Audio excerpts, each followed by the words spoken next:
Well, the biggest change happened within a week of me turning in the final draft with the start of the Ukraine war. Luckily, the publisher allowed me to go in and change a few verb tenses. So it was instead, Russia will do this inevitably and almost imminently into, Russia started this last February and here's where we are. Uh, the key thing to remember, though, is that the prediction of the Ukraine war wasn't just from this book, it was from previous books as well. And when you have deglobalization really kick in, it's only one of three conflicts. So we do have two others that are just around the corner that are going to be just as disruptive. Now that the United States is no longer in the Persian Gulf in any meaningful way, the Saudis and the Iranians are edging ever closer to a direct fight, and that's going to catch half of the world's globally traded oil in the crossfire. And then whether it's because the Chinese lash out or implode, we're going to have another conflict in the East Asian Rim with the Chinese and the Japanese being the primary belligerents. And then that's the end of global manufacturing as we understand it. Well, let me give you the punchline first. This is China's last decade as a coherent nation state. So we're going to be very soon talking about Chinese weakness and the effect of China's disintegration.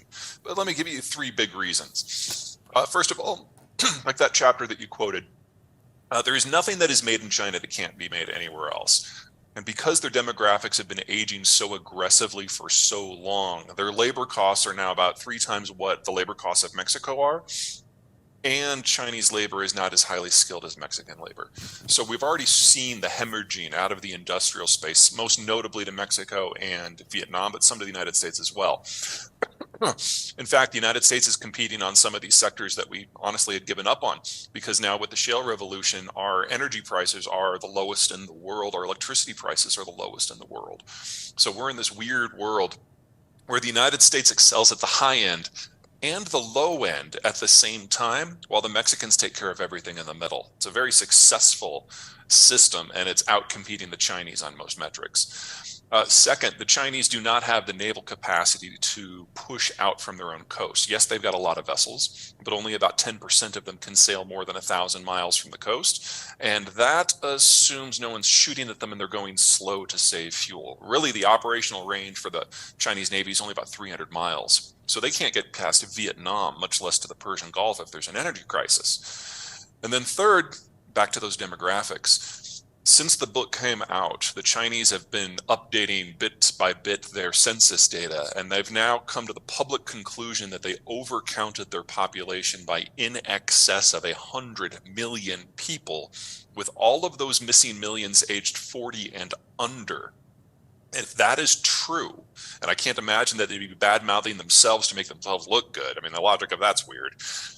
If that's true, we are talking about the fastest workforce and population decline ever in human history. And we don't even have an economic model as a species for what will work with a Chinese system just 5-10 years from now, because they won't have enough people to do the work, and they certainly won't have enough people to consume. And that leaves them completely dependent upon whether the United States wants to import stuff from them.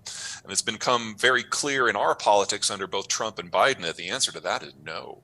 In a word, capriciousness. Chairman Xi of the CCP has now gutted the system so wholly that there is no longer any institution within the system that has any authority aside from him, his person. The CCP is a shell of what it used to be. The analysts are gone. The intelligence officials who are intelligent are gone. He has executed or imprisoned or intimidated into silence everyone within the PRC who's capable of conscious thought. It's a one-man show now.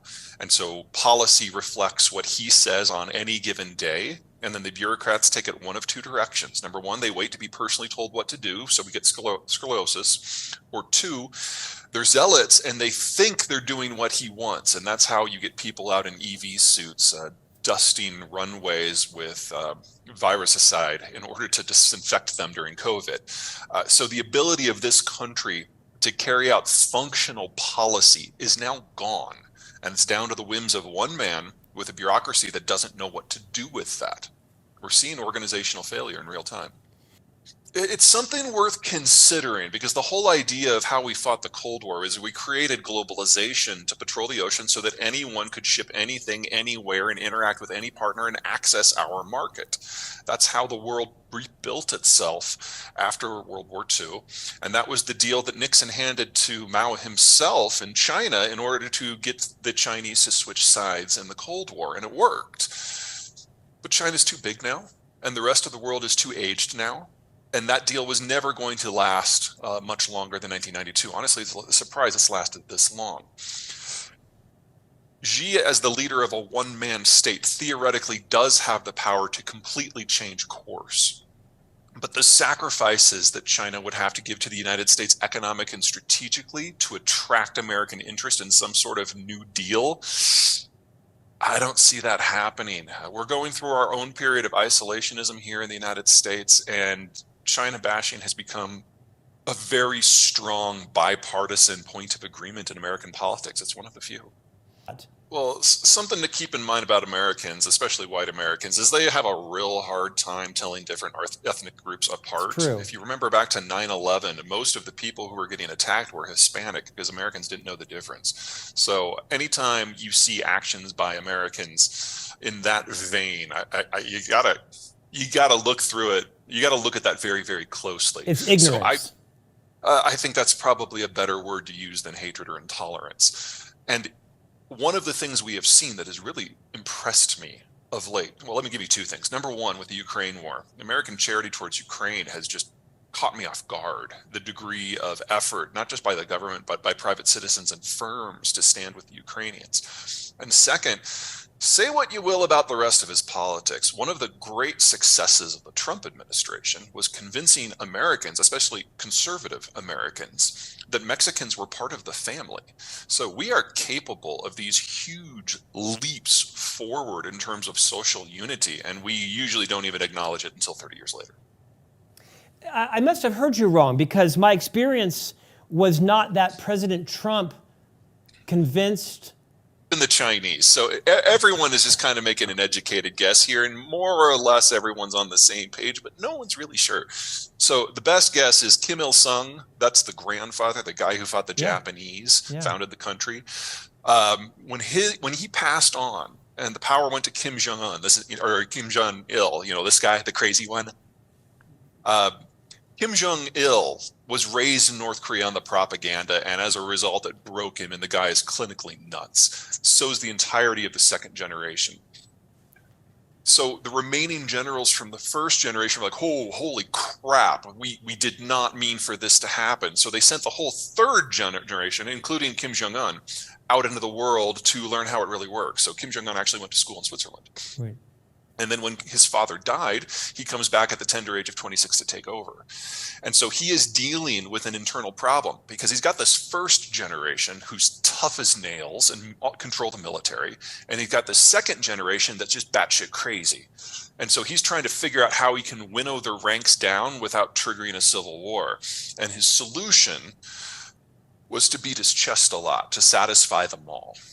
That got the attention of Donald Trump because Donald Trump assumed it was all about him. And that's where the whole fire and fury Twitter war came from. So he sees an opportunity. My button is bigger than your button. Exactly. So Kim Jong-un is like, tweets out, holy crap, I didn't mean for this to happen. This is not what I meant. My button's the perfect size. I'm not going to make it any bigger. And thank you very much. Have a nice day. That led to the summit, believe it or not, because Trump was non-traditional. And as soon as the Chinese found out that there was going to be a summit, they dragged Kim Jong-un to Beijing to yell at him. And when it became apparent they couldn't talk him out of it, because he was planning on using Trump as a way to balance power within North Korea, they put Kim Jong-un in a little kiddie chair, and they put Xi in his big booster chair behind his big imperial desk so he could lecture down to the wayward province. And the Chinese ate it up. They loved the propaganda. So Kim Jong-un goes back now convinced that the Chinese are all idiots, and he absolutely has to have the summit with Trump. And so it does go forward.